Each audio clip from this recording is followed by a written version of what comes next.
Sir आप एक JDS के यूथ लीडर हैं, बहुत सालों से जेडीएस में हैं। मैसूर की बात लेंगे तो मैसूर में कैसा है सर, खासकर एनआर कॉन्स्टिट्यूएंसी को लेकर आपका क्या इरादा है? चंद दिनों पहले ये भी बात आई थी कि सीएम इब्राहिम सर कैंडिडेट होंगे एनआर क्षेत्र के, तो इसके हिसाब से आपका क्या ख्याल है? हाँ, मैसूर के लोग जो हैं मैं देखा हूँ सीएम इब्राहिम साहब के घर में बहुत सारे लोग, काफ़ी लोग मैसूर से आते हैं और इब्राहिम साहब को मनाने की कोशिश कर रहे हैं कि आप मैसूर में आके ठहरो, हम आपको जिताएंगे और मैसूर के लिए आप जैसा एक लीडर चाहिए बोल के मैसूर के लोग आकर इब्राहिम साहब से मिले, ये मेरी आंख ने विटनेस किया है। तो ये यहाँ तक मुझे मालूम है। क्या हो सकता है क्या सर, ऐसा कुछ हो सकता है? देखो, अवाम अगर चाहे, अल्लाह अगर चाहे, अवाम अगर चाहे तो कुछ भी नामुमकिन चीज़ को मुमकिन करने वाली ज़ात जो है वो सिर्फ अल्लाह की है। कोशिश तो हम बंदे इंसान करना चाहिए, देना नहीं देना वो ऊपर वाले के हक़ में होता है। अगर वाकई में अगर जैसा कि यहाँ के लोग आकर हमारे इब्राहिम साहब को बात कर रहे हैं तो शायद कुछ तो वजह होगी, क्योंकि यहाँ पर भी बहुत सारे लीडर्स हैं। अभी उनको छोड़कर इब्राहिम साहब को आप आओ, क्योंकि मैं एक बार नहीं ये 5-6 बार नोटिस किया हूँ, मैसूर के ही लोग आके उनको बुला रहे हैं। तो अभी देखना चाहिए, it is under discussion whether to take call और नॉट। तो ये फाइनल डिस्कशन होगा कब, कैंडिडेट ऑफिशियली कब पूरे लिस्ट? ऑफिशियली देखो, अभी कांग्रेस पार्टी अभी तक फर्स्ट लिस्ट अनाउंस नहीं करी, BJP party first list announce नहीं करी, अभी तक नहीं करी। सिर्फ हमारी पार्टी जेडीएस जो है फर्स्ट लिस्ट अनाउंस कर को मेरे ख्याल से 2 महीने के ऊपर होगा। ठीक है, तो अभी फर्स्ट लिस्ट अभी कांग्रेस का जब अनाउंस होगा, फिर उसके बाद बीजेपी का लिस्ट अनाउंस होगा, तो very immediately second list JDS के तरफ से भी अनाउंस कर दिया जाएगा। हाँ, वो मैसूर तो हड़े मैसूर बोले तो मतलब जेडीएस जो स्ट्रांग है, की बात कर रही खासकर नरसिम्हा राजा क्षेत्र। अच्छा, नरसिम्हराज पूरे कर्नाटक के अंदर नरसिम्हा राजा क्षेत्र का नाम फेमस है वो सबसे पहले आता है।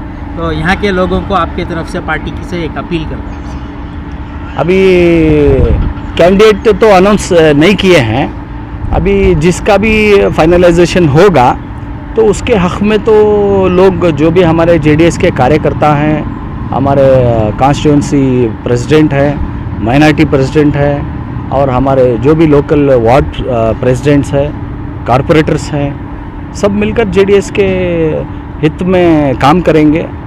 सो let us wait for some more time, till then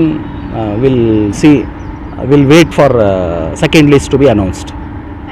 yes, इस बार 100% कुमारस्वामी साहब जो है कर्नाटका के चीफ मिनिस्टर बनेंगे और पूरे 5 साल के। क्या सीएम इब्राहिम साहब को डिप्टी चीफ मिनिस्टर बनाएंगे?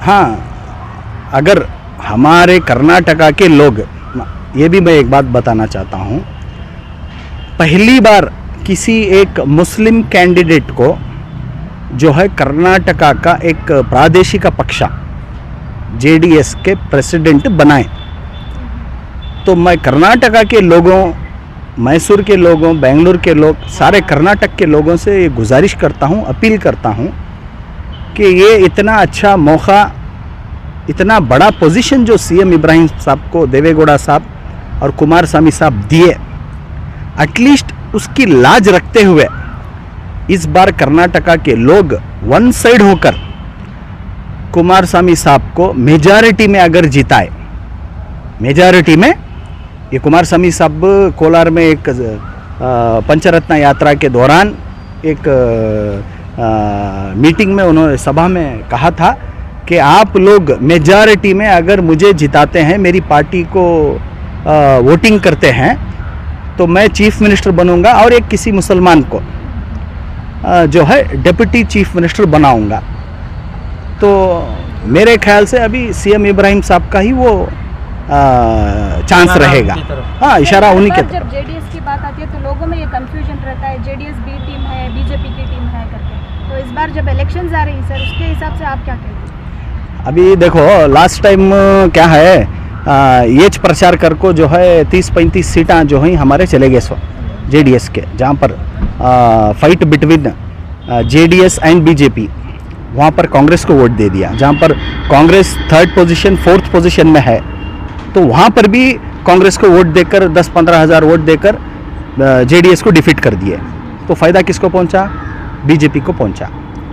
तो जहाँ पर फाइट बिटवीन जेडीएस और बीजेपी है, तो वहाँ पर कांग्रेस को वोट देने का क्या फ़ायदा?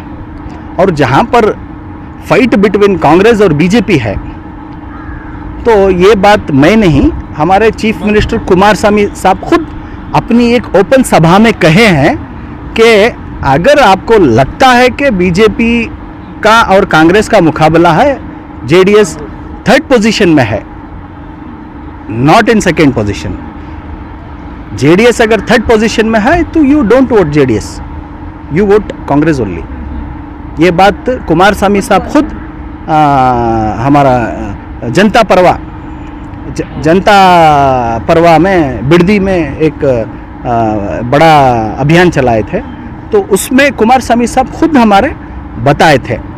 ये इसलिए बताए कि लोगों को चाहिए कि समझे हमारा वोट जो जा रहा है ये वेस्ट ना हो, ये सेक्युलर पक्ष के हक में हो और कोई सेक्युलर पार्टी, सेक्युलर पक्ष जीते।